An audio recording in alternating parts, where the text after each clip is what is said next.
I ended my 10-part documentary about the Fall of the Cabal with a promise.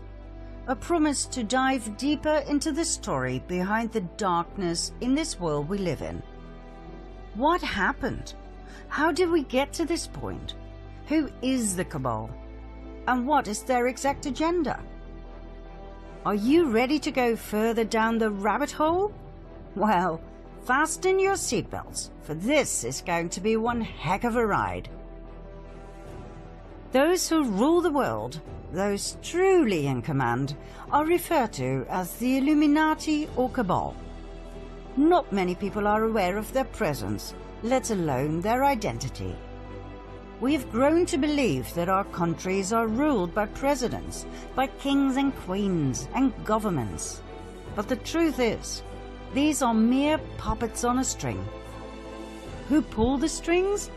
This small yet mysterious and elusive group that forms shadow governments and who play the world and all of humanity like gods playing chess.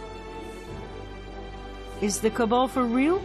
Or is it just a myth, blown out of proportion by conspiracy theorists looking for a common enemy? The Cabal is very real. The evidence can be found throughout history, abundantly. This story covers thousands of years. It is crucial information to understand the modern-day Cabal and the evil we are dealing with. Not only that, it is the only way I can possibly reveal to you the best kept and most shocking secret in the history of mankind.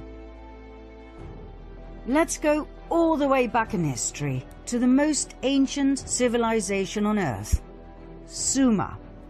Ancient Sumer, 7 millennia ago. What we know stems back from the early writings on clay tablets, written down in cuneiform script. The Sumerian civilization was a highly developed and advanced society with grand cities, temples, and pyramids. Archaeological findings tell us the cities had amazing mosaics, elaborate streets, housing blocks, indoor plumbing, toilets with water flushing systems, and much more.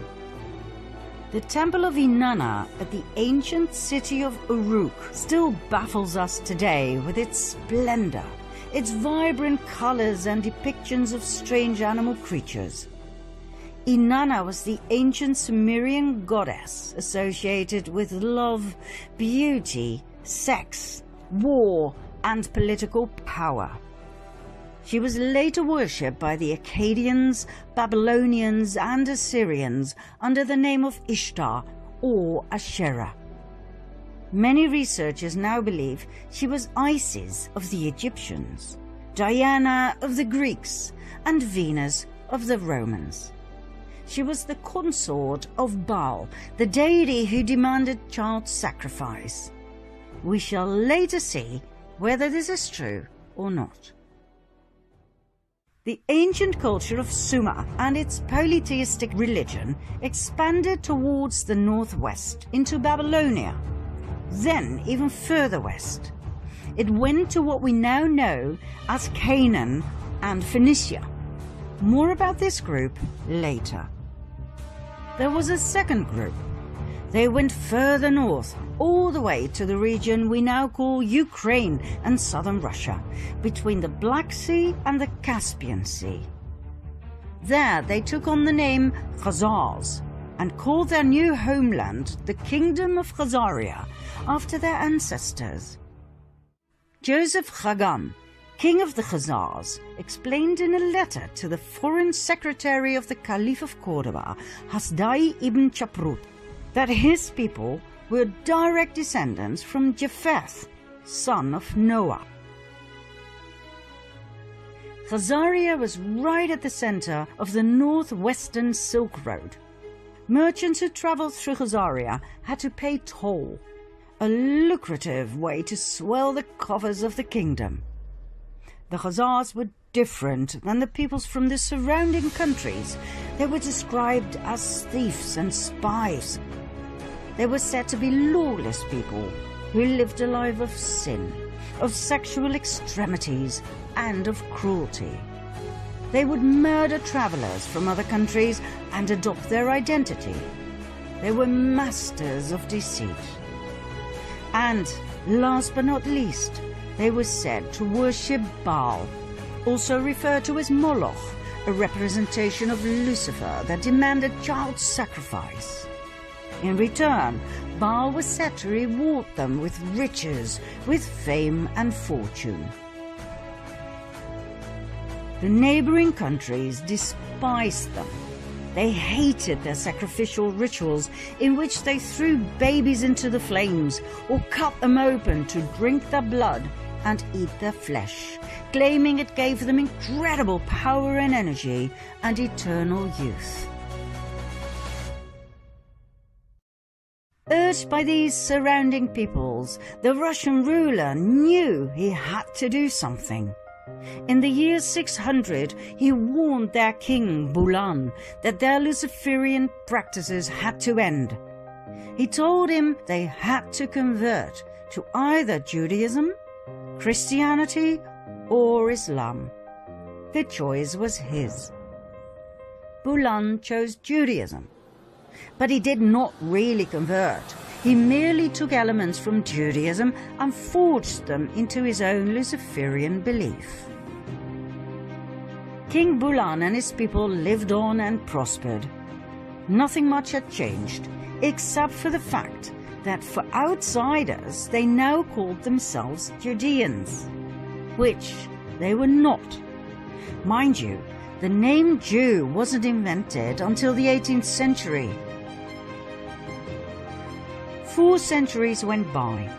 In 965 AD, the Russian ruler, Grand Prince of Kiev, Sviatoslav I, felt they had gone too far with their continued devil-worshipping and child sacrifice. He decided to wipe them out. But the Khazars had their spies everywhere, and the Russian cunning plan was brought to the ears of the Khazarian king, who, just in time, fled the country with his 25 wives and 60 concubines, all of the nobility, plus an enormous amount of gold and silver. The entire exodus of royalty and nobility went via Hungary to Poland, then from Germany southward to France and Spain. Everywhere they went, some were left behind. In order to reveal their true identity, they called themselves Ashkenazi Judeans, knowing very well that their new home countries would not exactly be eagerly awaiting Luciferian Khazars. Ashkenaz, by the way, was the name of a region they inhabited during their migration from Sumer to Babylonia to the Caucasus. Like all regions at that time, this one too was called after the descendants of Noah, Ashkenaz being a grandson of Japheth and great-grandson of Noah. Now don't worry, you don't have to remember any of this. We just need to tell you from a historical point of view. It does explain a lot though, as Japheth, son of Noah, had 2 grandsons, Ashkenaz and Togarma, who became arch-enemies according to rabbinic literature. Now the people we are dealing with here descended from Togarma, yet they adopted the name of their arch-enemy, Ashkenaz. Why? We will soon find out. Just remember this, it was all by design. The Ashkenazim settled in their new homelands and swore to rebuild their empire. In no time, they built up an empire of wealth and influence. After all, they were the royalty and nobility of the ancient bloodlines of Sumer and Babylonia. They had the startup capital, so to speak. They swore to take revenge on Russia, the country they had been expelled from. Their revenge also stretched out to the Jews, as in the original people from Judea. Why? Because back in the time of Princess Jezebel, during a situation in which 2 deities were challenged, they chose Yahweh over Baal. That was their death sentence, as the Khazari and Ashkenazim would never forget nor forgive. Within a few years after they had settled in Europe, they formed an absolute master plan. A plan so big, so intelligent, and so evil, it would change the fate of the world forever. One of the Khazarian families that had joined the exodus from Khazaria was the Rothschild family. That's right, the Rothschilds I talked about in part 2 of my previous series. They settled in Frankfurt, Germany, where they became wealthy and powerful through trade and banking. They called southern Germany Ashkenaz, as a tribute to their ancestry. They offered notes to travelers who left behind their gold and silver, safely stored in the vaults of the Rothschilds, banknotes against deposits. This way they collected an unprecedented amount of riches that, combined with the interest they received, were further used to extend their wealth and thus their power. Meyer Amschel Rothschild had 5 sons who became powerful bankers in 5 large cities: Frankfurt, London, Paris, Vienna, and Naples. In no time, they gained financial power over all of Europe. They became the personal bankers of kings and queens. They even became the treasurers of the Vatican.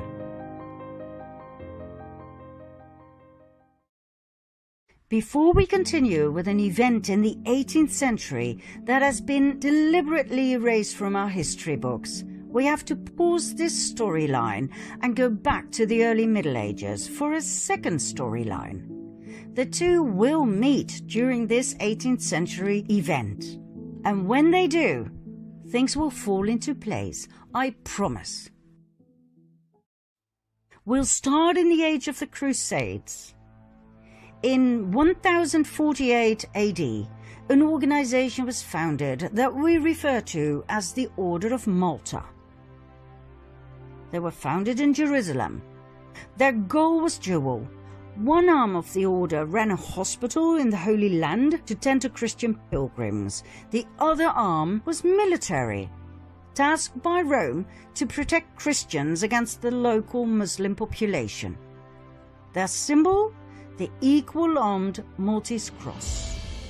During the first 50 years of their existence, Jerusalem was Muslim territory. The amount of Christian pilgrims who went to Jerusalem was limited, even by Islamic law. In 1096 AD, the first of 9 wars broke out. It became known as the First Crusade. The Crusades were religious wars initiated and supported by the Roman Catholic Church. Their goal was to recover the Holy Land from Islamic rule. 3 years after the Crusaders had left for the Holy Land, this goal was achieved. Godfrey de Bouillon and his brother Baldwin, leaders of the First Crusade, became rulers of Jerusalem. The Crusades may have been romanticized in literature and movies, but the truth is, they were insane religious wars focused on nothing but death, destruction, and forced conversion. An estimate of nearly 2 million people died. In 1118, a French knight by the name of Hugh de Payan founded a military order together with 8 relatives and friends. They called the order the Poor Knights of the Temple of King Solomon, later known as the Knights Templar. This order sprang forth from a secret society called the Prieuré de Sion, the Priory of Zion, an order that, by the way, is still alive and active today. With the support of the King of Jerusalem, the Knights Templar set up headquarters on the sacred Temple Mount. Their official goal was to protect pilgrims on their way from Europe to Jerusalem. In and of itself, this is fascinating. 9 knights were officially appointed to protect Christian pilgrims over a distance of 4,000 to 5,000 kilometers. God only knows how they did it. Their not-so-official goal was to rebuild the Temple of Solomon that had been destroyed in 586 BC by the king of Babylon, Nebuchadnezzar.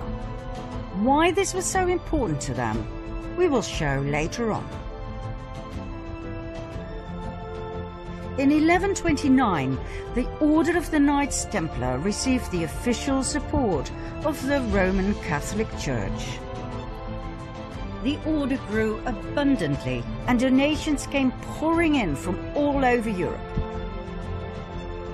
The knights adopted a code of conduct in which they swore unfailing obedience to the master.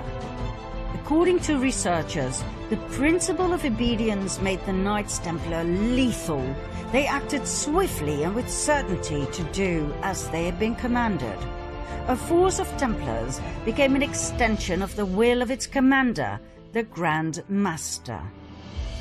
At the height of their power, the Order of the Knights Templar comprised of almost 20,000 members. Only 10% were armed knights. The other 90% took care of infrastructure and logistics. Even though the knights had sworn to a life of poverty, the order was excessively rich, owning large plots of lands, farms, vineyards, mills, horses, arms, equipment, the island of Cyprus, and an impressive fleet of ships. All the way from Europe to Jerusalem, in every city, they had monasteries, castles, churches, universities. They were so powerful, they did not need to obey local laws. They could pass freely across all borders. They didn't have to pay taxes, and they were exempt from all authority except that of the Pope. Furthermore, everything they took from the Muslim population that they subjugated and murdered on their way was given to the order. Did they have these privileges in writing? Oh yes, Pope Innocent II took care of everything by signing the papal bull Omne Datum Optimum in 1139. All the order had to do was swear obedience and allegiance to the Pope. There was one area, though, in which the Templars truly excelled: banking. They had a network of banks in many countries that enabled pilgrims to deposit assets in their home countries and withdraw funds in the Holy Land. By the 13th century, the Templars had become such competent and trusted bankers that European kings and nobles who embarked on crusades to the Holy Land often forwarded large cash sums to the Templars that could be withdrawn later so they could pay their armies. The Templars even gave out loans to rulers. They excelled in everything they did, for which they were overloaded with donations, gifts, fame, and fortune. However, in the early 14th century, the Knights Templar met their final destiny: King Philip IV of France. This man was heavily indebted by the order. When he asked for even more loans, the order refused. King Philip decided it was time for the Knights Templar to meet their maker. On Friday the 13th of October 1307, a multitude of knights were arrested, including their Grand Master, Jacques de Molay. After years of imprisonment, he and many others were burned at the stake. Medieval documents state that Molay called out a curse over the king and the Pope, Clement V, who had failed to protect them against the wrath of the king, and who had even dissolved the order through his papal bull, Vox in Excelso.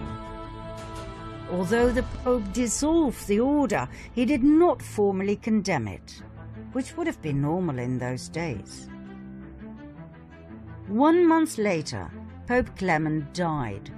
8 months later, King Philip died. Ironically, the Pope's body was burned to ashes by a fire that was caused by lightning that struck the church where he was lying in state. The king died of a stroke he suffered during a hunt. But, contrary to what our history teachers have told us, the Order of the Knights Templar did not end here. New orders were founded with new names that were basically the continuation of the Knights Templar. Think Military Order of Christ in Portugal, Supreme Order of Christ in Italy, and so on and so forth. In every European country, the Knights Templar simply lived on the way they had, as if nothing much had changed. Only the order names had. The Order of the Rosicrucians appeared, founded by Christian Rosenkreuz, a German aristocrat. Was it connected to the Knights Templar? Absolutely. The sign of the equal-armed cross of the Knights Templar was combined with a rose.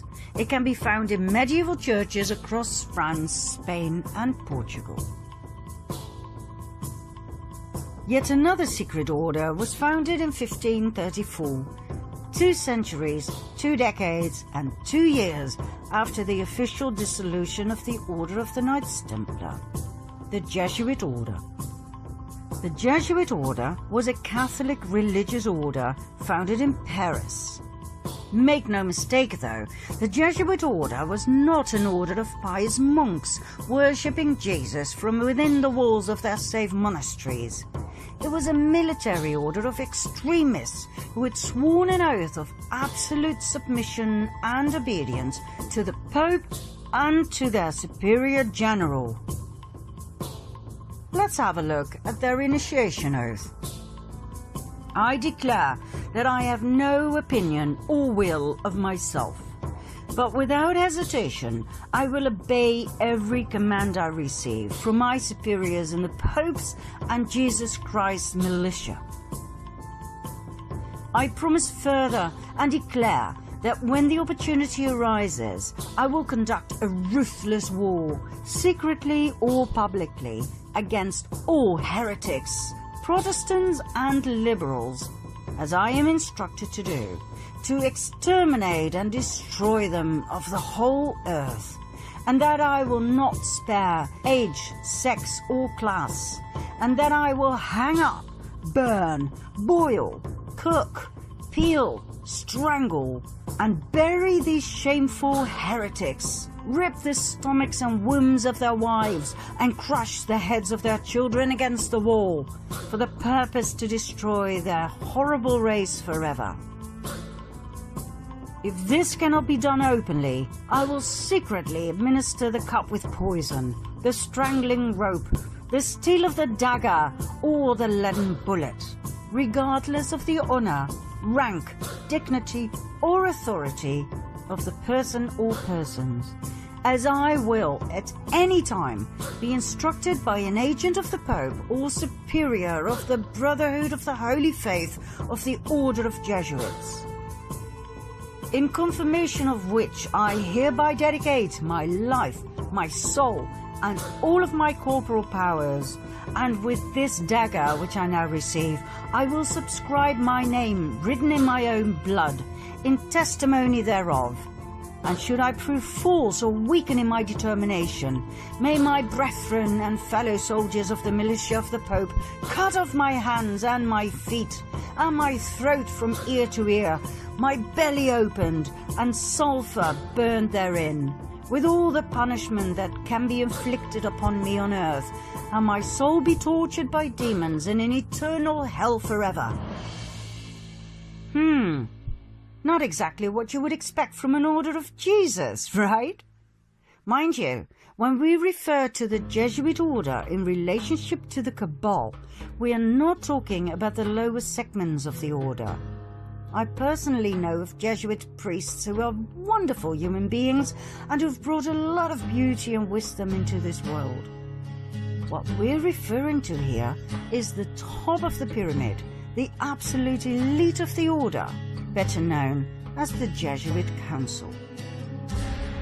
Documents from the Golden Age show us that the Jesuit order grew into an extremely powerful group of men. Their influence went far beyond the religious world. It stretched all the way into the secular. They infiltrated the old Masonic lodges. The Masons were skilled tradesmen in the construction trade. They worked with their hands. They worked hard, physical labor. The infiltrated Jesuits were allowed to join because of their contributions in the area of architecture, science and arts. They were called the Free and Accepted Masons, hence the name Freemasons. The Freemasons were wealthy men with a special knowledge of architecture. It is known that they were especially interested in the Temple of Solomon, just like the Knights Templar. Furthermore, they were focused on the preservation of esoteric knowledge, for instance about the Kabbalah. The fascination with the Temple of Solomon is not the only link between the Freemasons and the Knights Templar. Even today, the York Rite administers 3 orders of Masonry, one of which is the Knights Templar. The Knights Templar of the York Rite is a military branch of the Freemasons, just like the medieval order of the Knights Templar. They both have the symbol of the equal-armed Red Cross.